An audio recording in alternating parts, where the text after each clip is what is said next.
رمضان سے جو قضیہ شروع ہوا ایک مرتبہ دوبارہ وہ قضیہ بھڑک اٹھا اور وہ بھڑکنے اور اس جنگ کے ہونے نہ ہونے کی بحث الگ ہے.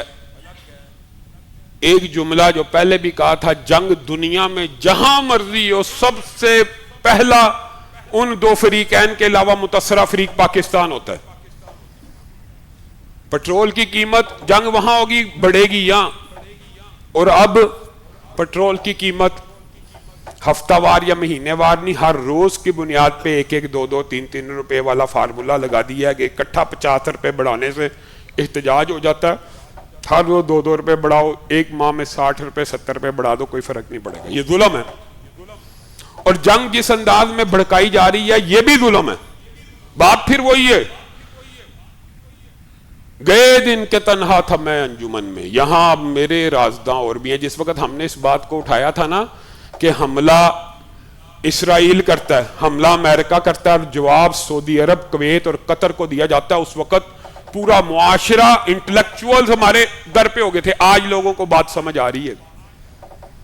حملہ امریکہ اسرائیل کر رہا ہے، جواب میں اسرائیل کو یا بحری بیڑے ابراہیم لنکن کو یا امریکہ یا اسرائیل کے اوپر براہ راست جواب دینے کی بجائے جواب کویت کے اوپر دیا جاتا ہے، قطر کے اوپر دیا جاتا ہے، سعودی عرب کے اوپر دیا جاتا ہے. اب لوگ آنکھیں کھول کے ہماری اس بات کو سمجھ رہے ہیں کہ یار یہ کیا ہو رہا ہے. اور یہی ہو رہا ہے. یمن کے حوثی باغیوں کو، جو کسی سے ڈکی چھپی بات نہیں ہے کہ ایران کی پراکسی ہے، ان کو انگیز کیا گیا سعودی عرب کے بحری بیڑوں پہ حملہ کر دو، سعودی عرب کا محاصرہ کر لو. حوثی باغیوں کا یہ جو گندا اور گناؤنا کردار ہے مسلمان ریاستوں کے اوپر حملہ کرنے کا، اس کو کبھی فراموش نہیں کیا جائے گا. جنگ کی آگ بھڑکانے کے لیے باتیں بڑی طلح ہیں اور مقتدر حلقوں کو اور انتظامیہ کو پتہ ہے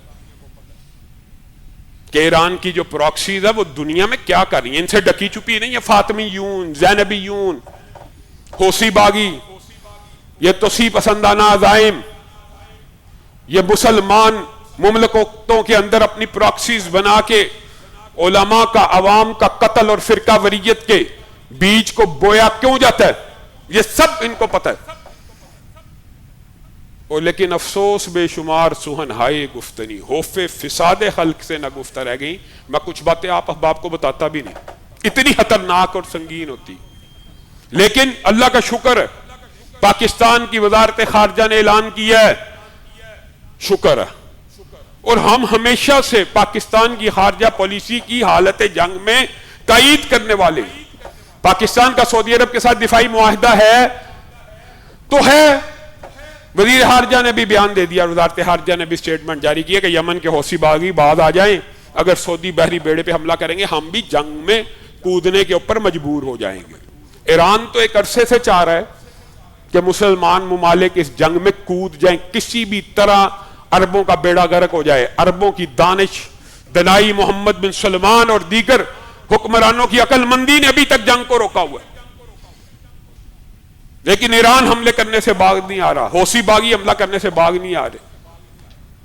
ہم جمعیت اہل حدیث پاکستان کی طرف سے، پاکستان کے اہل حدیث اہل سنت نوجوانوں علماء کی طرف سے، ہزاروں مساجد مدارس کی طرف سے اور پاکستان کی وزارت خارجہ کی طرف سے حوثی باغیوں کو یہ پیغام دینا چاہتے ہیں، اپنے اس گندے اشتعال انگیز رویے سے باز آ جاؤ، ورنہ پاکستان کی فوج بھی اس جنگ میں کودے گی اور ہماری ہر طرح کی اخلاقی، مالی، جانی، سفارتی، سوشل میڈیا کے اوپر جتنی بھی سپورٹ ہوگی سعودی عرب کے ساتھ ہوگی انشاءاللہ. ہم سعودی عرب کو اس بات کا یقین دلاتے ہیں کہ ہم کلی طور کے اوپر آپ کے ساتھ اس مسئلے کے اوپر کھڑے. دوسرا ایک اہم واقعہ جو گزشتہ دنوں پیش آیا اور افسوسناک واقعہ، برادر عزیز امیر العظیم صاحب جو جنرل سیکرٹری تھے جماعت اسلامی کے، وہ انتقال فرما گئے. انا للہ و انا الیہ راجعون. حقیقت بات یہ ہے کہ یہ حالیہ 2-3 ماہ میں ایران کی حمایت کے بیانوں کی وجہ سے امیر جماعت اسلامی نعیم حافظ نعیم صاحب وغیرہ کے ساتھ اہل حدیثوں کی اہل سنت کی دیوبند کی تلہی ہے نظریاتی سیاسی اختلاف موجود ہے، لیکن امیر العظیم کی جہاں تک ذات کا تعلق ہے یا ان کے کردار کا تعلق ہے یا ان کی ملی اور سیاسی خدمات ہیں تو اس کو فراموش نہیں کیا جا سکتا۔ ہم جماعت اسلامی سے اظہار تعزیت بھی کرتے ہیں، اور امیر العظیم کا شاید آپ احباب نہیں جانتے، 2026 میں اس دنیا سے رخصت ہوا، جس کے بارے میں ضیاء الحق نے کہا تھا 1985-86 میں کہ نہ کوئی امیر العظیم رہے گا نہ کوئی امیر الاعظم رہے گا۔ وہ 88 میں دنیا سے چلے گئے، اس کے بعد 40 برس اس دنیا پہ رہا، اور اخلاق کے ساتھ، کردار کے ساتھ۔ آپ سب جانتے ہیں میرا ان کے ساتھ کس قسم کا تعلق تھا، ان کو پتا تھا۔ اسی الیکشن میں، گزشتہ جو الیکشن آپ احباب کے سامنے گزرا، ان کو اندازہ تھا کہ میری ایڈجسٹمنٹ کسی اور پارٹی وغیرہ کے ساتھ ہو رہی ہے، لیکن ان کو اتنا مان تھا، اپنی دوستی اور تعلق کی بنیاد پہ آپ کے سامنے دوران جمعہ مسجد میں داخل ہوئے اور یہاں پہ آ کے بیٹھ گئے،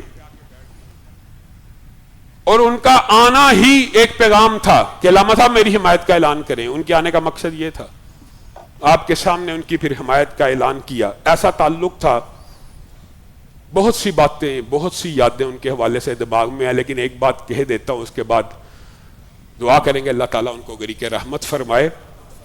جس وقت یہ پی آئی اے روڈ کے اوپر پنجاب کے بڑے تگڑے ججز ہوتے تھے، خلیل رمدے، خواجہ شریف، جسٹس چودھری اعجاز وغیرہ، اس وقت شہباز شریف وغیرہ نے مل کے ان سے یہ فیصلہ دلوایا تھا کہ یہ پی آئی اے روڈ پہ یا یہ فلاں فلاں روڈوں کے اوپر جو ہائی رائز بلڈنگیں ہیں نا، تب پنجاب میں کنسپٹ نہیں تھا، ان کو گرا دو۔ اور میں آپ کو دلچسپ یہ بات بتاتا ہوں کہ ہمارے حلقے کے موجودہ 2 ایم پی ایس کی بلڈنگیں تھیں، ان میں ایک شہباز کھوکھر صاحب کی باٹا والی بلڈنگ، ایک میاں عمران مائی وڈیری صاحب کا جو بیٹا ہے اس کی بلڈنگ، وہ بھی اس گرانے کے اندر آئی تھی۔ خود یہ نون لیگ کے تھے، کینڈیڈیٹ سے ایم پی ہیں، لیکن جب گرانے کی باری آئی تو میرے اور امیر العظیم صاحب کے پاس آئے کہ آپ کے احتجاج کے بغیر ہمارے پلازے نہیں بچتے۔ اس وقت میں نے اور امیر العظیم نے اس پی آئی اے روڈ کے اوپر اور لاہور کے اندر اس فیصلے کے خلاف ایک منظم تحریک کو بپا کیا، اور اللہ کے فضل و رحمت سے آج جو ایم پی ہیں ان کے پلازے اس وقت نہیں گرے، بعض پلازے گر بھی گئے تھے۔ یعنی جو خود حکومت میں تھے ان کو بھی پتا تھا کہ ظلم کے خلاف اگر کوئی کھڑا ہو سکتا تو یہ لوگ کھڑے ہو سکتے ہیں، ہم نہیں ہو سکتے۔ اپنی پارٹیاں، اپنی گورنمنٹ کے سے پلازے بچوانے کے لیے امیر العظیم کا سہارا لیا۔ اللہ تعالیٰ ان کی ہر چھوٹی بڑی خطا کو معاف فرمائے، ان کو جنت الفردوس میں جگہ دے۔ میں تو جب سے ان کی وفات کی خبر آئی ہے میرے ذہن میں وہ حدیث گردش کر رہی ہے، سوشل میڈیا اٹھائیں، ہر شخص گواہی دے رہا بڑا اچھا تھا، بڑا اچھا تھا، بڑا عمدہ اخلاق کا تھا۔ یقین کریں وہ حدیث دماغ میں آ گئی، انتم شہداء، تم گواہ ہو اللہ کے اس زمین کے اوپر، اگر تم کسی میت کے بارے میں گواہی دو گے اچھا تھا، وہ جتنی مرضی بری ہو اللہ معاف کر دے گا۔ امیر العظیم کے بارے میں زمین کے اوپر ہر شخص یہ گواہی دے رہا ہے کہ بڑا اچھا تھا، اللہ تعالیٰ انہیں غریق رحمت فرمائے۔